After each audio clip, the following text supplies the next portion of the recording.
মাঘ মাসে হলেও এই দিনগুলিতে তুলসী গাছে জল দেবেন না। জয় শ্রীকৃষ্ণ, রাধে রাধে, জয় মা লক্ষ্মী। নমস্কার বন্ধুরা, বৈদিক বার্তার মাঘ মাসে হলেও এই দিনগুলিতে তুলসী গাছে জল দেবেন না।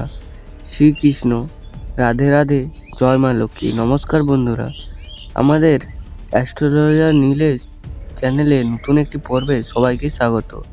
আশা করছি ভগবানের কৃপায় আপনারা সকলেই ভালো আছেন এবং সুস্থ আছেন। তুলসী গাছ শুধু একটি উদ্ভিদ নয়, শাস্ত্র মতে তিনি সাক্ষাৎ মা লক্ষ্মীর রূপ এবং ভগবান বিষ্ণুর অতি প্রিয় বিষ্ণুপ্রিয়া। বিশেষ করে মাঘ মাস হিন্দু শাস্ত্র মতে অত্যন্ত পবিত্র। এই মাসে তুলসী সেবার গুরুত্ব অপরিসীম। কিন্তু মনে রাখবেন, শাস্ত্রের বিধি নিষেধ না জানলে পুণ্যের বদলে অজান্তেই অমঙ্গল ডেকে আনতে পারে। প্রথমত, রবিবার হলো তুলসী দেবীর বিশ্রামের দিন। এই দিন তুলসী সীমা শ্রী হরি ধ্যানে মগ্ন থাকেন। রবিবার সকালে, বিশেষ করে মাঘ মাসের শীতে, তুলসী গাছে জল দিলে গাছের ক্ষতি হতে পারে। তাই শাস্ত্রমতে রবিবার তুলসী গাছে জল দেবে না। দ্বিতীয়ত, একাদশী তিথি। মাঘ মাসে শুক্ল ও কৃষ্ণ উভয় একাদশীতেই তুলসী দেবী নির্জলা ব্রত পালন করেন। এই দিনে জল দেওয়া মানে তার ব্রত ভঙ্গ করা।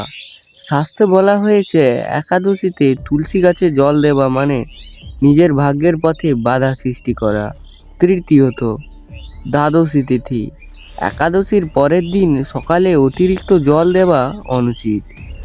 আর সূর্যাস্তের পর তো একেবারেই জল দেওয়া যাবে না।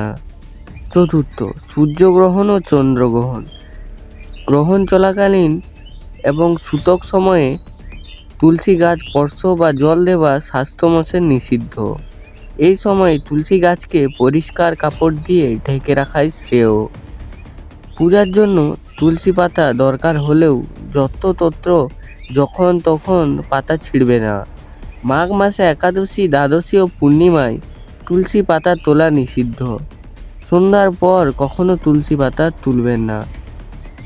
নখ দিয়ে নয়, বৃদ্ধাঙ্গুল দিয়ে নয়, তর্জনী দিয়ে নয়, আলতো করে তুলবেন এবং অবশ্যই স্নান করে পবিত্র অবস্থায় তুলবেন।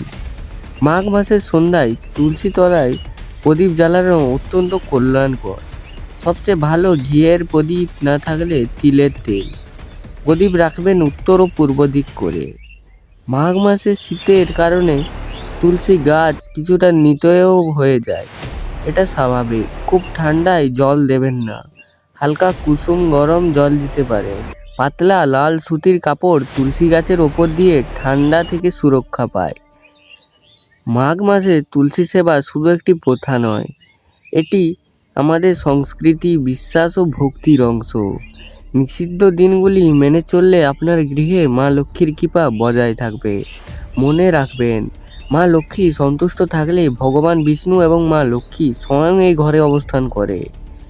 তাই ভিডিওটি যদি ভালো লেগে থাকে তাহলে একটি লাইক করবেন ও কমেন্টে ভক্তি ভরে লিখতে ভুলবেন না, জয় শ্রীকৃষ্ণ, রাধে রাধে।